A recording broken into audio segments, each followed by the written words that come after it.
نحمده ونصلي على رسوله الكريم اما بعد۔ ترجمے والے قرآن پاک کا صفحہ نمبر 982،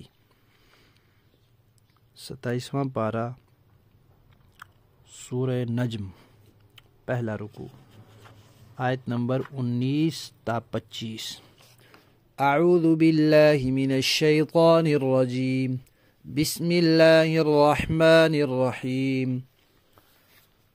أفرأيتم اللات والعزى ومناة الثالثة الأخرى ألكم الذكر وله الأنثى تلك إذا قسمة ضيزى إن هي إلا أسماء سميتموها أنتم وآباؤكم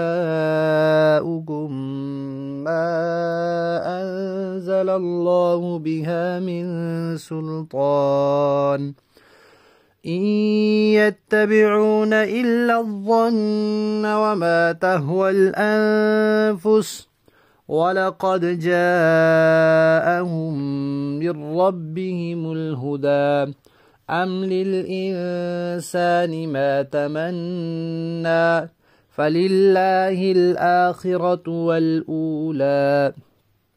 صدق اللہ العظیم۔ گزشتہ آیات میں اس بات کا تذکرہ آیا تھا کہ یہ قرآن اللہ کی ہی کتاب ہے اور بڑے ہی با اعتماد ذریعوں سے انسانوں تک پہنچی ہے، لہذا اس پر بھروسہ رکھنا چاہیے۔ اور اس قرآن کا جو مرکزی پیغام ہے، جو مشرکین کو سب سے زیادہ چبھتا تھا، وہ توحید کا پیغام ہے۔ ان کو کیوں چبھتا تھا؟ اس لیے کہ انہوں نے کچھ بت گھڑے ہوئے تھے، وہ ان کی عبادتیں کرتے تھے، اور چھوٹے چھوٹے بت تو بے شمار تھے۔ 3 ان میں بڑے بت تھے، ایک تھا لات، ایک تھا منات اور ایک تھا عزا۔ جب وہ اللہ کے گھر کا طواف کرتے تھے، بیت اللہ کا طواف کرتے تھے، تو تب بھی اس میں وہ ان تینوں بتوں کا نام لیا کرتے تھے اور کہتے تھے اللات والعزا ومناة الثالثة الأخرى هؤلاء الغرانيق العلا وإن شفاعتهن لترتجى، کہ یہ لات، عزا اور تیسرا جو ہے وہ منات ہے، یہ سب پرندے ہیں اور ان کی جو ہے شفاعت کی امید ہے، اور یہ سفارش کریں گے اللہ کے، اور وہ ضرور قبول ہوگی۔ تو ہم ان کی عبادت اس لیے کرتے ہیں کہ یہ اللہ نے ان کو خدائی میں کچھ اختیار دیا ہوا ہے، اور یہ ہماری سفارش کر کے ہمیں بخشوا لیں گے، اللہ چاہے یا نہ چاہے یہ بخشوا لیں گے۔ تو ان 3 بتوں کا نام لے کر نفی کی ہے، تو جب 3 بڑے بتوں کی نفی ہو گئی تو چھوٹے سب کی خود بخود ہو گئی۔ اب ان کی حقیقت کیا ہے؟ فرمایا کہ جو تھا لات، وہ ایک نیک آدمی تھا اور حاجیوں کی خدمت کرتا تھا، کیونکہ عرب میں گرمی بہت ہوتی تھی، تو گرمی کے توڑ کے لیے ستو پلایا جاتا ہے، تو وہ حاجیوں کو ستو گھول گھول کے پلاتا تھا۔ پھر جب وہ فوت ہو گیا تو لوگوں نے اس کی قبر پر یا اس کی تصویر کا بت بنا کر رکھ دیا، اور پھر اس کی پوجا پاٹ کرنے لگے کہ بڑا نیک ہے، بڑا بزرگ ہے، اللہ والا ہے اور پہنچی ہوئی سرکار ہے۔ اور دوسرا جو تھا عزا، وہ ایک درخت تھا جس کو ایک قبیلے والے پوجا کرتے تھے، اور نبی پاک صلی اللہ علیہ وسلم نے فتح مکہ کے موقع پر حضرت خالد بن ولید کو بھیجا تھا کہ جا کر اس کو ختم کر دیں، اس درخت کو کاٹ دیں، وہاں جو عمارات بنی ہیں ان کو تباہ کر دیں، اور جو لوگ ہیں وہاں ان سب کو قتل کر دیں، اور انہوں نے ایسا ہی کیا۔ اور منات ایک پتھر تھا جو اور مکہ اور مدینہ کے درمیان تھا، یہ مدینہ کے ذرا قریب تھا، تو لوگ اس کی تعظیم کرتے تھے اور اس کے پاس جا کے بھی منتیں مانگتے تھے اور اس میلے وغیرہ کرتے تھے۔ اس کو بھی نبی پاک صلی اللہ علیہ وسلم نے ختم کرا دیا تھا۔ تو مشرکین کا تصور تھا کہ ان میں سب سے بڑا جو ہے وہ عزا ہے، اور دوسرے نمبر پر لات ہے، اور تیسرے نمبر پر منات ہے۔ عزا جو ہے وہ مکہ کے زیادہ قریب تھا، لات اس سے کچھ فاصلے پر طائف کے پاس تھا، اور منات اس سے بھی کچھ فاصلے پر، یعنی اس سے زیادہ فاصلے پر، سمت تو وہ نہیں تھی لیکن اس سے فاصلہ زیادہ تھا، وہ کچھ مدینہ کے قریب تھا، تو لوگ ان کو پوجتے تھے۔ تو یہاں اللہ تعالیٰ نے یہ فرمایا کہ کیا تم نے لات، عزا اور منات، جس کو تیسرا کہتے ہو، ان کی حقیقت پر بھی غور کیا ہے کہ ایک پتھر کے سوائے ان کی حقیقت ہے کیا؟ اور پھر اس سے بڑھ کر بات یہ کہ تم یہ کہتے ہو کہ فرشتے اللہ کی بیٹیاں ہیں، اور بیٹیوں کو تم لوگ عیب سمجھتے ہو، اور جس چیز کو عیب سمجھتے ہو اسی کو اللہ کی طرف منسوب کرتے ہو۔ کتنی بے شرمی کی بات ہے اور کتنی بے عقلی کی بات ہے، یہ بڑی بے ڈھنگی اور بھونڈی تقسیم ہے تمہاری۔ پھر فرمایا کہ یہ جو لات، منات، عزا ہیں، ان کی حقیقت اس کے سوا کچھ نہیں ہے کہ صرف یہ چند نام ہے جو تم نے اور تمہارے باپ دادوں نے مقرر کر لیے۔ اللہ نے ان کے بارے میں کوئی ثبوت، کوئی سند، کوئی دلیل نہیں اتاری کہ ان کے پاس کوئی خدائی اختیار ہے، یا ان کی سفارش قبول ہوگی، یا یہ سفارش کر سکتے ہیں، یہ بھی کوئی بات نہیں ہے۔ اب پھر جب اللہ نے کوئی دلیل نہیں اتاری تو مشرکین نے یہ عقیدہ بنایا کیسے؟ فرمایا اپنی خواہشات سے، شیطان کے ورغلانے سے، تخمینوں اور اندازوں سے، نفسانی خواہشات سے۔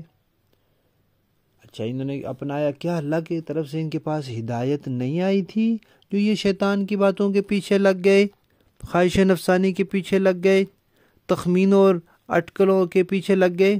تو فرمایا نہیں، اللہ کی طرف سے ان کے پاس ہدایت پہنچ چکی ہے، ہدایت پہنچ چکی ہے، لیکن پھر بھی یہ ان کے پیچھے لگے ہوئے ہیں۔ پھر ایک بڑی زبردست حقیقت کی طرف متوجہ فرمایا، ام للانسان ما تمنا، کیا انسان کو ہر وہ چیز مل جاتی ہے جس کی وہ تمنا کرتا ہے، یا اس کو ہر چیز کی تمنا کا حق حاصل ہے کہ جو مرضی تمنا کر لے، کہ یہ یا جو وہ تمنا سوچ لے اس کو وہ ہو کر رہے گا کہ بھئی یہ فرشتے میری بخشش کرا لیں گے، یا یہ بت میری بخشش کرا لیں گے، بس میں نے تمنا کر لی تو یہ ہو جائے گا؟ کہا نہیں۔ کیوں؟ اس لیے کہ سارا اقتدار، سارا اختیار تو اللہ کا ہے، دنیا میں بھی اور آخرت میں بھی۔ تو جس کا اقتدار اور اختیار ہوتا ہے، مرضی اس کی چلتی ہے، اس کے مقابلے میں کسی کی مرضی نہیں چلتی۔ باقی رہ گئی بات تمنا کی، تو یہ انسان کی ایک طبیعت ہے۔ طبعاً انسان جو ہے وہ خواہش پرست ہے، تمنائیں کرتا رہتا ہے، سوچتا رہتا ہے، پالتا رہتا ہے، ہزاروں حسرتیں اس کے دل میں ہوتی ہیں، لیکن یہ سب چیزیں تو زندگی سے وابستہ ہیں۔ انسان کو اپنی زندگی پر ہی اختیار نہیں ہے تو اپنی تمناؤں اور اپنی آرزوؤں کے پورا ہونے پر وہ کیا قدرت رکھتا ہے؟ کچھ بھی نہیں۔ صبح جب انسان بیدار ہوتا ہے تو اس کے پاس اس کے ارادوں کا اور تمناؤں کا ایک سیلاب ہوتا ہے، اور اس کے بس نہیں چلتا کہ کس طرح میں فوراً سے ان سب کو پورا کر لوں۔ لیکن شام ہو جاتی ہے اور اس کی تمنائیں اس کے دل میں ہی ہوتی ہیں، کوئی کا دکا پوری ہو جاتی ہے، باقی اسی طرح رہتی ہے۔ یوں کرتے کرتے اس کی ساری زندگی گزر جاتی ہے، اور ان تمناؤں کے حصول میں اور اس کی بھاگ دوڑ میں وہ پریشان اور مضطرب اور بے قرار رہتا ہے، بے سکون رہتا ہے۔ تو پھر سکون کا راستہ کیا ہے؟ وہی جو حضرات انبیاء کرام نے بتایا کہ انسان شکر اور قناعت کا نسخہ ہمیشہ سنبھال کر رکھے۔ جو اللہ نے دیا اس پر شکر، اس پر قناعت، بس میرے مقدر میں یہ کوشش کرتا رہے، لیکن بھاگ دوڑ اور پریشانی اپنے اوپر سوار نہ کرے۔ اگر ایسا ہوگا تو پھر فقیری میں بھی بادشاہی کے مزے ہیں، اور اگر نہیں تو پھر بادشاہی میں بھی بے سکونی ہے اور بے قراری ہے۔ خواہشات کا جو بے لگام گھوڑا ہے وہ کہیں رکنے کا نام نہیں لیتا اور انسان کی زندگی ختم ہو جاتی ہے۔ انسان کے اختیار میں ہے ہی کیا جو اپنی خواہشات کو پورا کر سکے؟ خواہشات پوری کرنے کے لیے اللہ نے جنت بنائی ہے، وَفِيهَا مَا تَشْتَهِيهِ الْأَنفُسُ، جو دل چاہے گا وہاں ہوگا، ملے گا۔ اللہ نے خواہشات کے لیے جنت بنائی ہے، لیکن کس کے لیے؟ جو دنیا میں پابندی کے ساتھ، حدود و قیود کے اندر رہ کر، اطاعت فرما برداری کے ساتھ، اخلاص اور ایمان کے ساتھ زندگی گزارے گا، اس کے لیے بنائی ہے۔ اور جو دنیا میں ہی پیچھے بھاگتا رہے گا، اس کو نہ دنیا میں تمنائیں پوری ہوں گی اور نہ آخرت میں پوری ہوں گی۔ اللہ تعالیٰ نے قرآن پاک میں فرمایا نا، ان سعیکم لشتی فاما من اعطی واتقی وصدق بالحسنی، کہ تمہاری کوششیں مختلف ہیں۔ جس نے پرہیزگاری اختیار کی، اچھی بات کو اچھا سمجھا، ہم اس کے لیے آسانی کر دیں گے، اور جس نے بخل کیا اور بے پرواہ رہا، اچھی بات کو جھٹلایا، ہم اس کے لیے مشکل پیدا کر دیں گے۔ تو انسان کی تمنائیں اچھی بھی ہوتی ہیں، بری بھی ہوتی ہیں، لیکن نہ تو ساری اچھی تمنائیں دنیا میں پوری ہو سکتی ہیں اور نہ بری پوری ہو سکتی۔ اب ایک آدمی نے تمنا کی ہے کہ میں نے اپنے والدین کو حج کرانا ہے، اس کے لیے اس نے کوشش شروع کر دی، رقم جمع کرنی شروع کر دی، ابھی پوری نہیں ہوئی، اس کا بلاوا آ گیا، وہ چلا گیا دنیا سے، تو نہیں کرا سکا، لیکن اس کو اس کی نیت کا ثواب مل گیا۔ تمنا تو پوری نہیں ہوئی، لیکن اس کی نیت اور کوشش کا اس کو ثواب مل گیا۔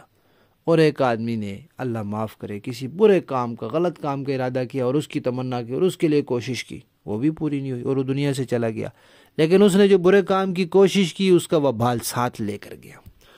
تو تمنا اچھے کام کی کرنی ہے، برے کی نہیں کرنی، اور اس طرح نہیں کرنی کہ اس میں انسان ہلکان ہو جائے اور پریشان ہو جائے اور بے قرار ہو جائے، ورنہ پھر انسان کی زندگی بے سکون ہو جاتی ہے۔ انسان یہ ذہن میں رکھے کہ اس دنیا میں امتحان کے لیے آیا ہوں، اور شکر اور قناعت کے ساتھ زندگی گزارے، پھر ایک زندگی اللہ تعالیٰ عطا فرمائیں گے جس میں انسان کے لیے ساری تمنائیں پوری ہو جائیں گی۔ لفظی معنی دیکھیے، افرأیتم، کیا تم نے دیکھا ہے، اللات والعزی، لات کو اور عزیٰ کو، ومنات الثالثۃ الاخری، تیسرے اور آخری منات کو، الکم الذکر، کیا تمہارے لیے بیٹے، ولہ الانثی، اور خدا کے لیے بیٹیاں، تل کا یہ تو اذن پھر قسمۃ ضیزی، تقسیم ہے بڑی بے ڈھنگی، ان ہی نہیں ہے یہ الا مگر اسماء نام، سمیتموہا جو رکھ لیے ان کے تم نے، انتم تم نے خود، و آباؤکم اور تمہارے باپ دادوں نے، ما انزل اللہ نہیں اتاری اللہ نے، بیا ان کے بارے میں، من سلطان کوئی دلیل، کوئی سند، کوئی ثبوت، ان یتبعون یہ مشرک نہیں پیروی کرتے، الا الظن مگر گمان کی، وما تہوی الانفس اور جو خواہش کی ہے ان کے نفسوں نے، وَلَقَدْ جَاءَهُمْ اور پکی بات ہے کہ پہنچ چکی ان کے پاس، من ربہم ان کے رب کی طرف سے، الہدی ہدایت، ام للانسانی کیا انسان کے لیے ثابت ہے، ما تمنا جس کی وہ تمنا کرے، فللہ پس اللہ ہی کے لیے ہے، الآخرۃ آخرت بھی، والاولی اور دنیا بھی۔ با محاورہ دیکھیں جی، افرأیتم اللات والعزی ومناة الثالثة الاخری، بھلا کیا تم نے لات اور عزیٰ کی حقیقت پر غور بھی کیا ہے، اور اس ایک اور تیسرے پر جس کا نام منات ہے، الکم الذکر ولہ الانثی، کیا تمہارے لیے تو بیٹے ہوں اور اللہ کے لیے بیٹیاں، تلک اذا قسمۃ ضیزی، پھر تو یہ بڑی بھونڈی تقسیم ہوئی، ان ہی الا اسماء سمیتموها انتم وآباؤکم ما انزل اللہ بها من سلطان، ان کی حقیقت اس کے سوا کچھ نہیں ہے کہ یہ کچھ نام ہیں جو تم نے اور تمہارے باپ دادوں نے رکھ لیے ہیں۔ اللہ نے ان کے حق میں کوئی ثبوت نازل نہیں فرمایا۔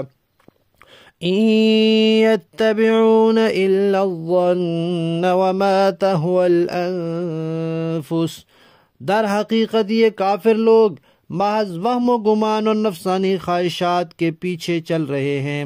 وَلَقَدْ جَاءَهُم مِّن رَّبِّهِمُ الْهُدَىٰ، حالانکہ ان کے پاس پروردگار کی طرف سے ہدایت آ چکی ہے۔